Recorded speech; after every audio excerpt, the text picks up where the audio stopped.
우리 하나님 말씀 보겠습니다. 하나님 말씀 고린도후서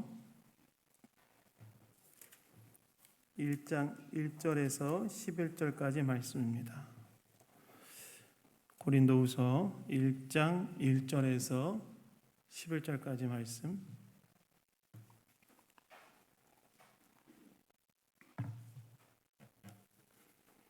고린도후서 1장 1절에서 11절까지 말씀 다 찾으셨으면 저와 교독하도록 하겠습니다. 하나님의 뜻으로 말미암아 그리스도 예수의 사도된 바울과 형제 디모데는 고린도에 있는 하나님의 교회와 또 아가야에 있는 모든 성도에게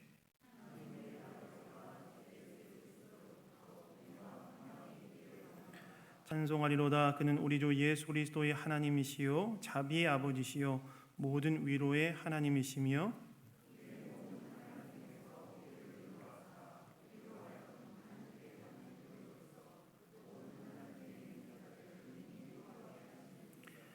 그리스도의 고난이 우리에게 넘친 것 같이 우리가 받는 위로도 그리스도로 말미암아 넘치는도다.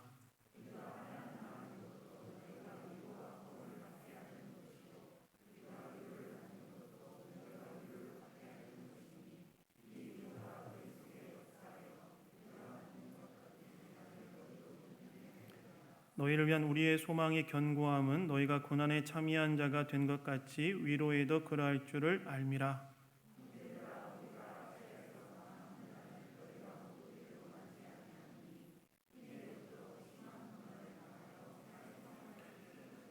우리는 우리 자신이 사형 선고를 받은 줄 알았으니 이는 우리로 자기를 의지하지 말고 오직 죽은 자를 다시 살리시는 하나님만 의지하게 하심이라.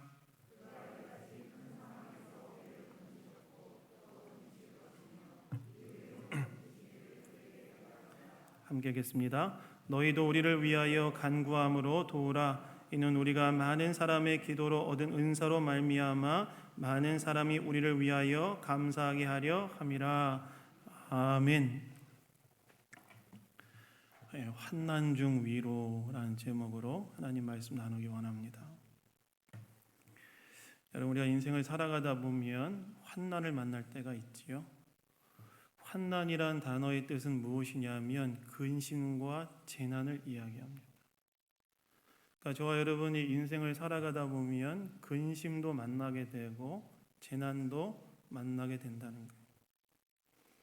다시 말해서 우리가 인생을 살아가다 보면 원하지 않은 괴로운 상황을 마주할 때가 있다는 것입니다. 저와 여러분의 인생에 좋은 일만 있고 우리 인생 앞에 늘 꽃길만 펼쳐졌으면 좋겠지만 사실 그러한 인생은 존재하지 않고 우리 인생 가운데 원하지 않는 환난, 즉 근심과 재난을 만나게 된다라는 거예요. 그러면 그러한 환난 가운데 우리는 어떻게 해야 되느냐? 근심거리가 찾아오고 또 재난이 찾아올 때 우리는 어떻게 해야 되느냐? 특별히 저와 여러분은 예수 그리스도를 믿음으로 하나님을 신앙하는 사람들이 되지 않았습니까? 하나님을 신앙하는 저와 여러분은 이런 환난 가운데 어떻게 반응해야 하는가? 이 고린도후서 이 1장 1절부터 11절 말씀이 바로 이에 대해 우리에게 이야기해 주고 있어요. 환난이 우리 가운데 찾아올 때 우리는 어떻게 반응해야 되는가? 오늘 말씀을 통해서 환난 가운데 우리가 어떻게 하기를 하나님 원하시는지 생각해 보고 깨닫는 은혜가 있는 시간 되기를 예수님 이름으로 축원합니다. 첫 번째는요. 환난 중에 위로하시는 하나님을 믿으라는 거예요. 여러분 오늘 본문 3절을 보시면 바울이 이 찬송으로 고린도후서의 본론을 시작합니다. 1절과 2절은 이제 고린도 교회를 향한 인사였다면 이제 3절부터 고린도후서의 본론을 시작하는데 이 시작하면서 바울이 어떻게 시작하냐면 하나님을 찬양하면서 시작한다는 거예요. 근데 여러분 바울의 대부분의 서신서를 보시면 본론을 시작할 때 어떻게 시작하냐면 편지를 받는 상대에 대한 감사로 편지를 주로 시작하죠. 여러분들이 바울의 서신서를 쭉 읽어보시면 편지를 받는 대상에 대한 감사로 본론을 시작하는 것을 보았을 거예요. 근데 오늘 본문은 특이하게도, 이 고린도후서는 특이하게도 무엇으로 본론을 시작하냐면 하나님에 대한 찬양으로 이 고린도후서의 본론을 시작한다는 겁니다. 그러면 바울이 무엇 때문에 하나님에 대한 찬송으로 편지를 시작하는가? 그 이유가 이제 3절, 4절의 찬송의 내용을 보면 알 수 있는데 무엇이라고 나와 있냐면 이렇게 나와 있죠. 찬송하리로다 그는 우리 주 예수 그리스도의 하나님이시요 자비의 아버지시요 위로의 하나님이시며 우리의 모든 환난 중에 우리를 위로하사, 이렇게 나와 있죠. 바울이 무엇 때문에 하나님을 찬송한다고 이야기하고 있냐면 환난 중에 위로하시는 하나님을 경험했기 때문에 하나님을 찬송한다고 이야기하면서 이 편지의 본론을 시작하고 있다는 거예요. 아마 이 바울이 이 편지를 고린도 교회 성도들에게 쓰는 그 어간에 환난 중에 위로하셨던 하나님을 크게 경험했기 때문에 그 경험이 강렬해서 편지의 본론의 시작을 이제 위로하시는 하나님에 대한 찬양으로 시작했던 것 같아요. 그러면 바울이 경험했던 환난은 무엇이었는가? 이 편지를 쓰는 어간에 바울이 경험했던 환난은 무엇이었느냐? 오늘 본문에서는 바울이 경험한 환난이 무엇이었는지 정확하게 이야기하고 있지는 않지만, 그러나 여러분 오늘 본문 8절과 9절을 보시면 이제 바울이 경험했던 환난의 정도가 어떠했는지 알 수 있죠. 그래서 8절과 9절을 보시면 바울이 뭐라고 이야기합니까? 이렇게 이야기하죠. 우리가 아시아에서 당한 환난을 너희가 모르기를 원하지 아니하노니 힘에 겹도록 심한 고난을 당하여 살 소망이 끊어지고 우리는 우리 자신이 사형 선고를 받은 줄 알았으니. 그러니까 바울이 뭐라고 이야기하냐면 자신이 아시아에서 환난을 당했는데 그 환난의 정도가 어느 정도였다고 이야기하냐면 힘에 겹도록 심한 고난이었다는 거예요. 여러분, 힘에 겹도록 심한 고난이란 말은 어떤 말이냐면 도저히 나의 힘으로 견뎌낼 재간이 없는 고난을 당했다는 거예요. 바울이 아시아에서 환난을 당했는데 거기에서 바울이 당한 환난의 정도는 어떠했냐면 도저히 자신의 힘으로 견뎌낼 수 없을 정도의 환난의 정도를 고난을 당했다는 거예요. 뿐만 아니라 오늘 보면 8절 9절 후반부에 보시면 뭐라고 나와 있냐면 이렇게 나와 있죠. 살 소망도 끊어지고 사형 선고를 받은 줄 알았다, 이렇게 얘기하죠. 이게 무슨 얘기일까요? 그 고통이 너무너무나 고통스러워서 내가 죽을 만큼의 그 괴로움을 느낄 정도의 환난을 당했다, 이렇게 얘기합니다. 그러니까 바울이 고린도후서를 쓰는 어간에 큰 환난을 아시아에서 경험했는데 그 환난의 정도가 어떠했냐면 도저히 자신의 힘으로 견뎌낼 수 없을 정도의 고난이었고, 그리고 정말 살 소망도 끊어지고 그 다음에 사형 선고를 받을 정도로 죽음을 생각할 만큼의 그런 극도의 괴로움을 겪는 환난을 그가 경험했다는 거예요. 그래서 그런데 환난 중에 바울이 뭘 경험하는 거예요? 그 환난 중에 하나님의 위로를 경험하는 거예요. 그러한 환난 중에 정말 극도의 고통 가운데 있는 환난 중에 바울이 뭘 경험했냐면 하나님의 위로를 경험했는데, 그래서 10절에 보시면 그 환난 중에 경험했던 위로가 뭐예요? 그 환난에서 건지시는 하나님을 경험하는 거예요. 근데 여러분 사실 오늘 보면 3절을 보시면 좀 의아한 부분이 있어요. 어떤 부분이 있냐면 환난 중에 하나님을 찬양한다면 환난 중에 위로하신 하나님을 찬양하면 되지, 3절의 맨 앞에 내용을 보시면 어떤 하나님을 찬양한다고 얘기합니까? 우리 주 예수 그리스도의 하나님을 찬양한다고 이야기하고 있어요. 아니, 환난 중에 위로를 경험했다고 한다면 바울이 그 환난 중에 위로하신 하나님을 찬양하면 되지 왜 3절의 맨 앞에 예수 그리스도의 하나님을 찬양한다고 바울이 이야기하고 있냐는 거예요. 여러분, 이런 건 그냥 써놓은 게 아닙니다. 여기 상당히 중요한 이유가 있어요. 그게 뭐냐면 바울은 자신이 직면한 모든 환난 가운데 경험하는 하나님의 위로, 바울은 모든 환난 가운데 경험하는 하나님의 위로의 출발점이 어디라고 생각했냐면 예수 그리스도라고 생각했기 때문에 그래요. 바울이 환난 중에 경험하는 모든 위로의 출발점을 어디로 생각하고 있느냐? 바로 예수 그리스도이기 때문에 바울은 맨 앞에 예수 그리스도의 하나님을 찬양한다고 이야기하고 있다는 것입니다. 이게 무슨 말이냐? 바울의 인생에서 하나님께 받은 가장 큰 위로가 무엇일까요? 죄 가운데 있었던 그를 구원하신 것이 하나님께로부터 받은 가장 큰 위로가 되지 않았겠습니까?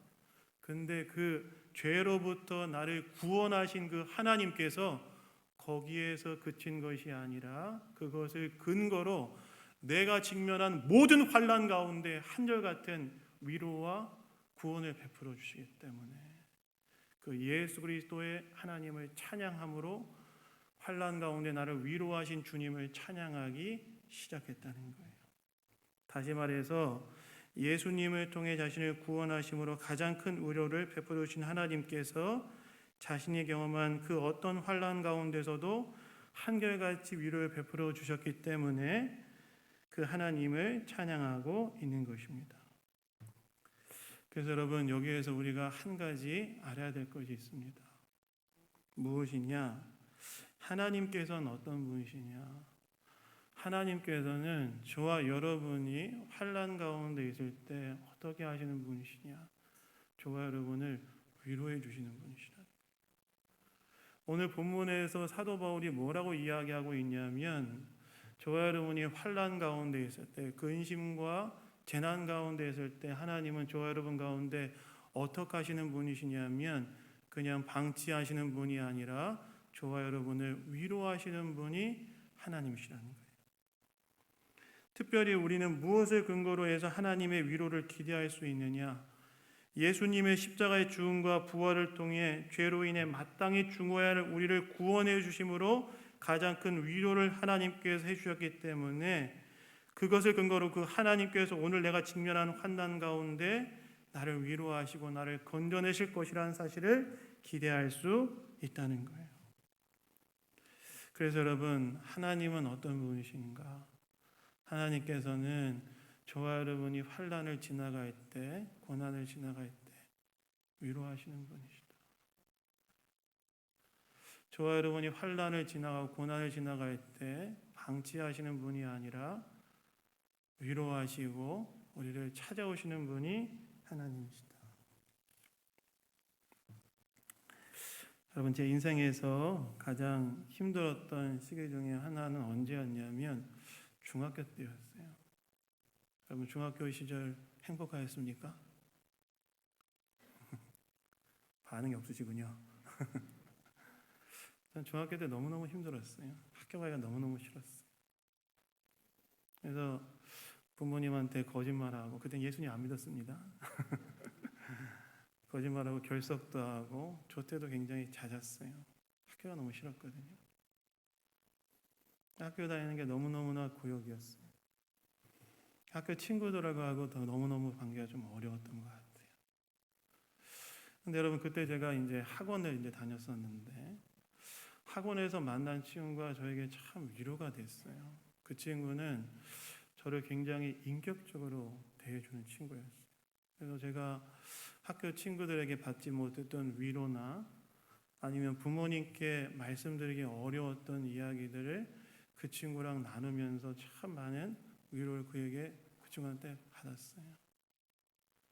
근데 그 친구가 나중에 저에게 어떻게 했냐면, 그 친구가 교회를 다니는 친구였는데 그때 당시에 이제 제가 이제 있었던 천안은 고등학교 입학 시험이 있었거든요. 그래서 딱 그 고등학교를 들어가지 못하면 이제 외곽으로 빠져야 되는데 시험을 보고 합격하고 난 다음에 저를 어떻게 했냐면 자기가 다니는 교회로 인도했어요. 그때 제가 처음은 아니었지만 어쨌든 본격적으로 교회를 다니기 시작했어요. 돌아보니까 제가 뭘 깨닫게 되냐면 내가 참 어려운 가운데 있을 때 하나님께서 그 친구를 통해서 나를 위로해 주셨구나 하는 생각을 하게 됐어요. 무엇이냐? 하나님께서는 저와 여러분이 환난 가운데 있을 때, 어려움 가운데 있을 때, 고난 가운데 있을 때 방치하시는 분이 아니라 저와 여러분을 위로해 주시는 분이시라. 아멘. 제가 여러분 전에 사역했던 교회에 이제 장로님이 한 분 계셨어요. 나이가 이제 75세셨고 췌장암 말기 판정을 받고 2월에 이제 확인 발견해서 이제 8월에 소천하셨는데, 장로님이 이제 암이 발병하니까 자녀들이 그 암 전문 요양원이 있더라고요. 암 걸리신 분들 치료해주기 위해서 전문적으로 한 요양원에 이렇게 딱 모셨어요. 그래서 제가 목회자니까 그 요양원에 제가 종종 방문했어요. 근데 75세의 그 장로님께서 제가 그 요양원에 가면 정말 아기같이 좋아하시는 거예요. 아이같이. 목사님 오셨다고 너무너무 좋아하는 거예요. 그분이 원래 좀 말랐던 분이셨는데 이제 암 투병하시니까 더 말라버리시는 거예요. 근데 제가 딱 앉으면 이분이 어떻게 하시냐면 저한테 진짜 아이같이 푹 안기시는 거예요. 그래서 제가 힘을 딱 주면 왠지 바스러질 것 같은 그런 상태셨는데 저한테 푹 안기셔서 저한테 뭐라고 얘기하시냐면 목사님 기도해 주세요 그러는 거예요. 그래서 제가 어떻게 했을까요? 못합니다 그랬을까요? 기도해 드렸죠. 근데 기도해 드리고 나면 그분이 마치 정말 어린아이같이 너무너무 좋아하시는 거예요. 그래서 제가 뭘 깨달았냐면 이분이 위로를 받았구나. 그게 뭐예요? 하나님께서 나를 통해 이분을 위로해 주셨구나. 그런 느낌이 들었어요. 무슨 말이냐? 하나님께서는 저와 여러분이 환난 가운데 있을 때 어떻게 하시는 분이시냐면 위로해 주시는 분이시라. 위로의 방법과 위로하시는 내용들은 다양할 수 있겠지만 하나님께서 저와 여러분을 어떻게 하시는 분이시냐? 환난 가운데 있을 때 방치하시는 분이 아니라 위로해 주시는 분이시다. 여러분 제가 이번 주에 백신 1차 접종을 드디어 맞았어요.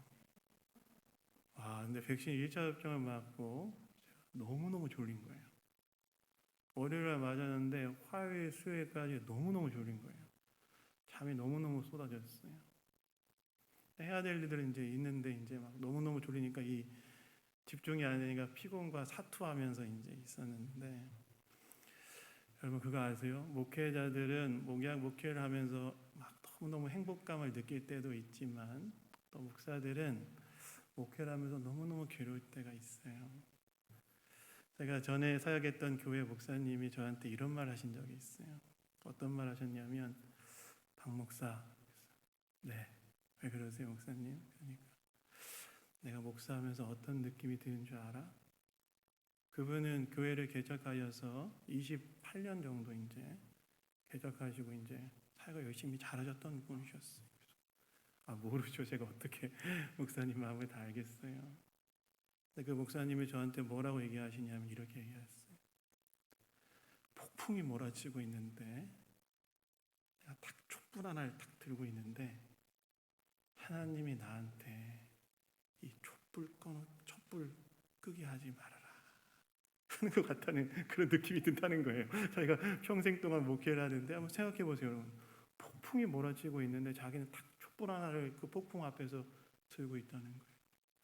근데 하나님이 자기한테 뭐라고 말씀하시냐면 이 촛불 꺼트리면 안 된다.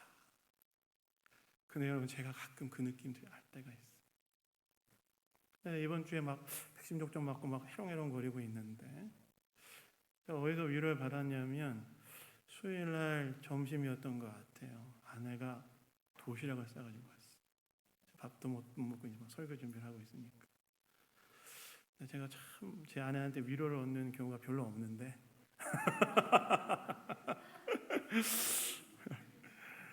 근데 제가 참 하나님이 나를 위로해 주시는 거구나 그런 느낌을 받았어요. 하나님은 어떤 분이시냐? 하나님은 어떤 분이시냐면 저와 여러분이 환난 가운데 있을 때 그냥 알아서 해라, 라고 네가 알아서 해봐라 이렇게 하시는 분이 아니시라 환난 가운데 있을 때 저와 여러분을 위로해 주시는, 위로의 방법은 사람마다 다양할 수 있겠지만 하나님께서는 저와 여러분을 위로해 주시는 분이라는 사실. 그래서 여러분, 우리가 뭘 생각해야 되냐, 뭘 기대해야 되냐, 내가 환난을 지나가고 있다, 고난을 지나가고 있다면 하나님이 나를 위로하고 계시다. 근데 여러분, 우리가 하나님의 위로가 어디 있습니까? 이런 질문을 할 수 있잖아요. 하나님 위로가 어디 있습니까? 그런데 여러분, 오늘 본문에도 사도 바울이 3절의 시작을 어떻게 합니까? 우리 주 예수 그리스도의 하나님을 찬양한다. 왜 이렇게 얘기했을까요? 예수 그리스도의 십자가의 죽음과 부활을 통하여 저와 여러분에게 가장 큰 위로를 베풀어 주신 주님께서 때로 우리 눈에 띄는 위로를 경험하지 못한다 할지라도 그것을 근거로 위로하고 계시다는 확신을, 믿음을 얻도록 하게 하기 위해서 그렇게 시작합니다. 사랑하는 여러분, 하나님께서는 저와 여러분이 이 환난을 지나갈 때 위로해 주시는 분이십니다.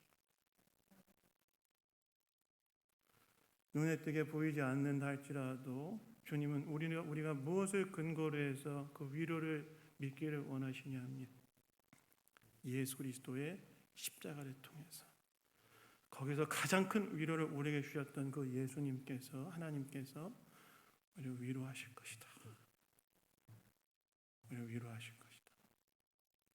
그래서 여러분, 환난 중에 그 환난을 통과할 때 나를 위로하실 그 하나님에 대한 믿음으로 깨어 지나가시는 저와 여러분 되기를 예수님 이름으로 축원합니다.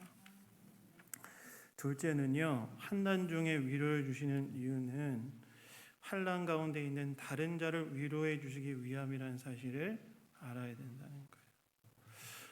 그럼 오늘 본문을 보시면 환난 중에 위로하신 하나님을 찬양한 바울이 이제 하나님께서 왜 환난 중에 위로를 주셨는가에 대해서 이야기해요.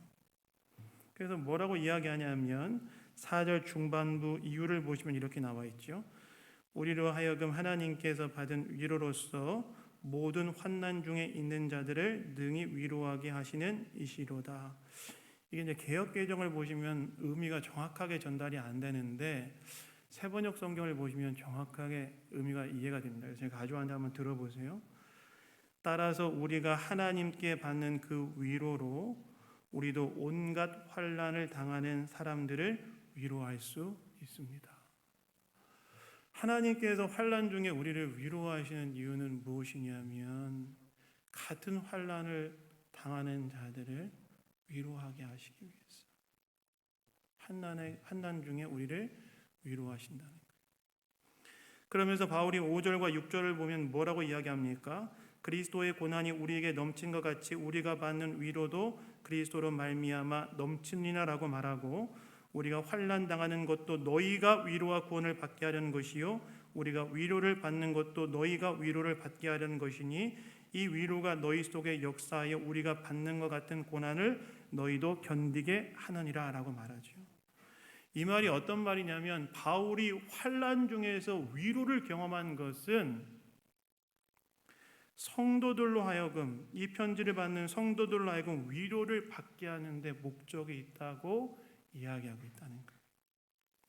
그리고 이를 통해서 무엇을 가능하게 한다고 말하냐면 6절 후반부를 보시면 우리가 받는 것 같은 고난을 너희도 견디게 하느니라 라고 말하죠. 바울은 자신이 환난 중에 받은 위로는 바로 성도들을 환난 가운데 위로하며 그들을 견뎌내도록 하게 하는 원천이 된다고 이야기하고 있는 겁니다.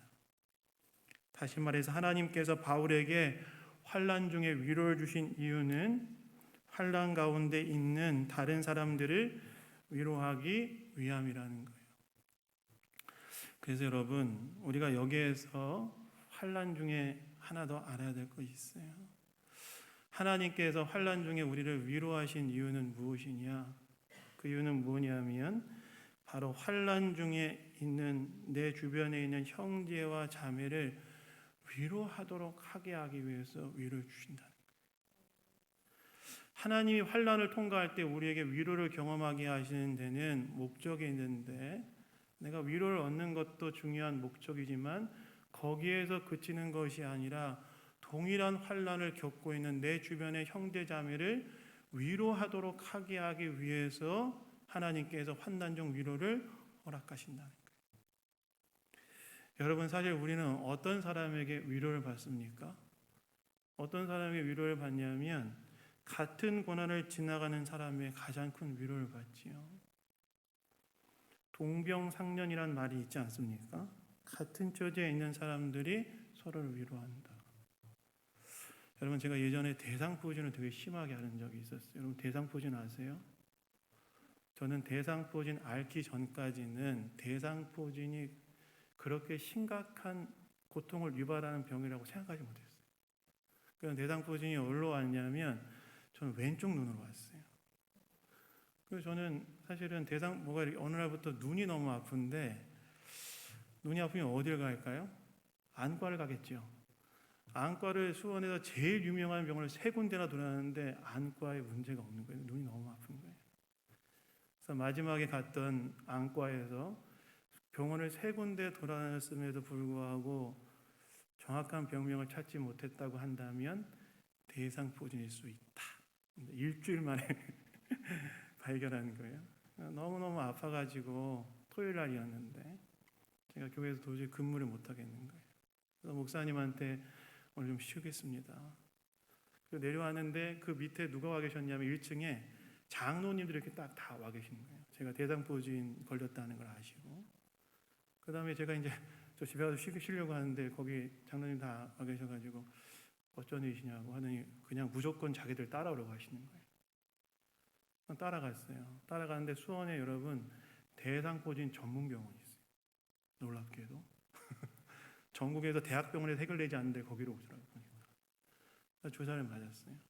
조사를 맞았음에도 불구하고 제가 이 얼굴에 수포가 나는데 이 얼굴에 수포가 이렇게 이렇게 탁 수포가 나더라고요. 그리고 어떤 느낌이 드냐면 제가 이렇게 머리카락을 만지잖아요. 이렇게 머리카락을 만지면 정말 전류가 흐르는 것 같은 아픔. 그런 거 느껴본 적 있습니까? 제가 그 아픔을 경험하고 난 다음에 뭘 느꼈냐면 대상포진 앓고 있는 사람의 아픔을 느꼈어요. 제가 그 대상포진의 고통을 지나고 난 다음에 누가 대상포진 걸렸다 그러면 그전에는 뭐 어떤 병에 걸리셨나 보다, 뭐 되게 또 듣기 어려운 병명 아니겠습니까? 근데 누가 대상포진에 걸렸다고 하면 제가 경험했던 그 고통에 대한 경험이 있기 때문에 그 사람이 얼마나 힘들까 이거 알겠는 거예요. 그러니까 제가 그 사람이 너무 아파요 하면 옛날에는 앓기 전에는 뭐 그런가 보구나 했는데 그 사람이 너무 아파요 그러면 내가 알아요. 내가 알아요. 마찬가지라는 거예요. 하나님께서 우리가 환난 중에 위로를 경험하게 하시는 이유는 무엇이냐? 내가 받은 환난을 통해서, 환난 중에 받은 위로를 통해서 같은 환난을 경험하고 있는 자들을 위로해 주라. 저와 여러분이 경험하고 있는 환난 중에서 환난 가운데 경험하는 위로를 통해 하나님 우리에게 무엇 하기 원하시냐면 같은 환난을 겪고 있는 자들에게 위로해 주라. 하나님께서 그 위로를 주셨다는 거예요. 여러분, 제가 좋아하는 작가 중에 그 헨리 나우엔이라는 사람이 있어요. 20세기 아주 유명한 영성 작가로 유명한 사람입니다. 근데 제가 이 사람이 쓴 책 중에 제일 좋아하는 책이 뭐냐면 상처 입은 치유자라는 책이에요. 그 책에서 그 헨리 나우엔이 뭐라고 이야기하냐면 우리가 이 땅에서 경험하는 모든 마음의 상처들은 무엇을 위해 존재하냐? 우리가 인생에서 경험하고 있는 모든 문제들로 인해 경험하는 상처들은 무엇을 위해 존재하느냐? 다른 사람들의 상처를 치유하도록 하게 하기 위해 존재하는 것이다. 그래서 우리는 다 어떤 사람들이 되어야 되냐고 헨리 나우엔이 역설하냐면 상처 입은 치유자가 되어야 된다. 내가 받은 상처에 대한 치유의 경험, 위로의 경험은 누군가의 상처를 치유하는 원천이 되는 것이다. 그래서 여러분, 환난 중에 저와 여러분이 위로를 경험했다. 그건 무엇을 위해 주신 것이냐? 같은 고통 가운데 있는 사람들을 위로하라고 주신 거예요. 그래서 여러분, 우리는 서로에게 어떤 사람들이 되어야 되느냐? 위로자가 되어줘야 돼요. 주님 그거 원하십니다. 비록 동일한 고난을 당하지 않는다 할지라도 우리는 여러분 서로를 위로할 수 있는 근거를 가지고 있는 사람들이에요. 왜요? 제가 앞에서 얘기했던 것처럼 예수 그리스도의 십자가의 죽음과 부활이라는 사건을 통하여 죄 가운데 있었던 가장 큰 재난 가운데 있었던 저와 여러분이 구원을 받아 가장 큰 위로를 경험한 은혜를 가지고 있는 사람들이기 때문에 우리는 그것을 가지고 서로를 위로해 줄 수 있습니다. 그래서 여러분, 교회는 서로를 향해 어떤 존재들이 되어야 됩니까? 서로를 위로해 주는 사람들. 환난 가운데 있는 자를 하나님께서 나에게 위로를 해주셨던 것처럼 환난 가운데 있는 자를 위로해 주는 사람들. 그래서 여러분, 우리 양문교회가 정말 서로를 이렇게 내가 경험한 환난 가운데 위로해 주신 그 주님에 대한 경험으로 서로를 정말 위로해 주는 공동체가 되기를 예수님 이름으로 축원합니다. 미국에 뷰라라는 한 성실한 간호사가 있었다고 그래요. 그런데 그녀에게 갑자기 급성 관절염이 찾아와서 그녀의 몸은 손을 쓸 데도 없이 굳어지고 그리고 오른쪽 손가락의 신경만 왕성하게 살아 있었다고 합니다. 그래서 그녀는 병상에 누워서 하늘과 운명과 세상을 원망하며 세월을 보냈는데 어느 날 그녀는 오른쪽 손가락을 사용할 수 있다는 것에 대해서 감사하는 마음을 갖게 됐고 그리고 오른손만 움직이니까 전화하는 일에 흥미를 느껴서 어떻게 하기 시작했냐면 병실에 전화를 설치하고 다른 병상의 환자들에게 전화를 하고 또한 가족과 친구를 잃고 슬픔에 젖은 사람들에게 희망의 메시지를 보냈다고 해요.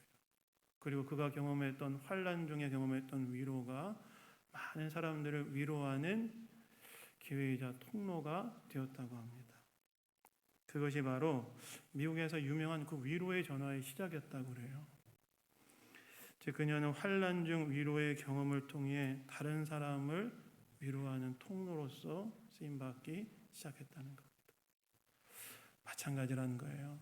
저와 여러분이 환난 중 경험했던 위로는 그냥 거기서 끝나는 것이 아니라 서로를 위로해 주기 위해 주신 것이다.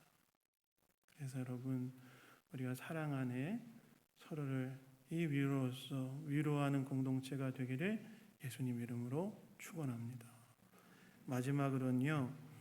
환난에는 자신이 아니라 하나님의 능력을 의지하는 법을 배우게 하시는 계획이 있다는 사실을 알아야 된다는 거예요. 여러분 오늘 본문 9절을 보시면 바울이 환난 중에 뭘 배웠다 그럽니까? 9절에 보면 이렇게 나와 있죠.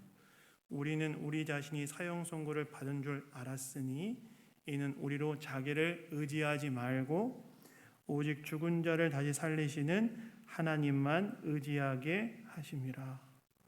바울이 뭐라고 말하냐면 이런 환난 중에 바울이 뭘 깨달았냐면 자신을 의지하는 것을 내려놓게 되고 오직 죽은 자를 다시 살리시는 이건 뭘까요? 능력의 하나님이죠.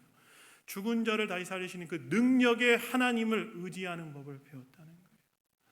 이 극도의 고통스러운 상황 속에서 바울은 뭘 깨달았냐면 아직도 자기가 자기 자신을 의지하고 있다는 교만이 있다는 사실을 깨닫고 회개하게 되고 그리고 그 상황에서 누구를 온전히 의지하게 되었다고 말하냐면 죽은 자를 살리시는 하나님, 진정으로 그 모든 것들을 새롭게 할 수 있는 능력의 하나님을 의지하는 것을 경험했다는 거예요. 그래서 여러분 우리가 환난을 통과하게 하시는 하나님의 또 다른 계획이 있다는 사실을 기억해야 됩니다. 그게 뭐냐?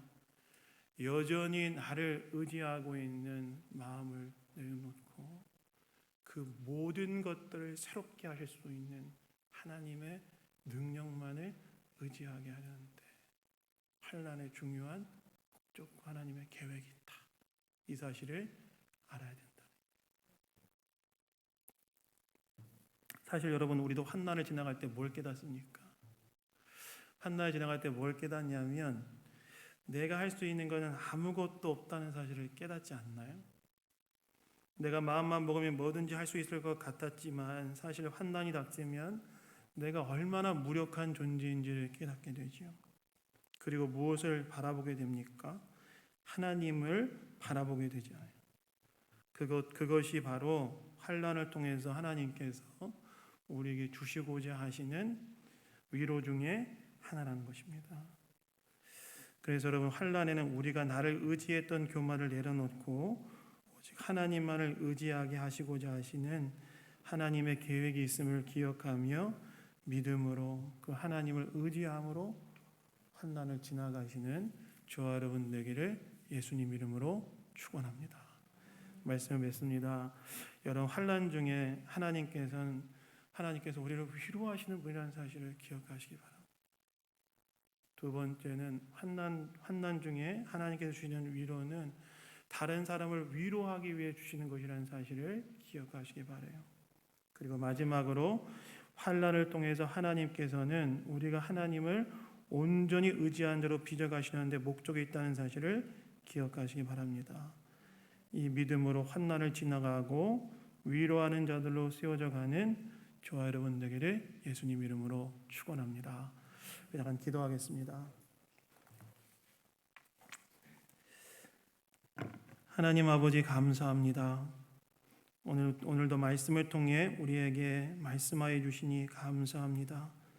하나님 아버지, 우리가 말씀을 들은 것처럼 환난 중에 위로하시는 주님을 기억하게 하시고 또한 환난 중에 주시는 위로로 환난 중에 있는 누군가를 위로하는 자들이 되게 하시며 또한 환난 중에 내가 아니라 하나님을 더 의지하는 믿음의 사람들로 더 빚어져 갈 수 있도록 인도하여 주시옵소서. 모든 것 주님께 감사드리며 우리를 구원하신 예수님 이름으로 기도드렸습니다. 아멘.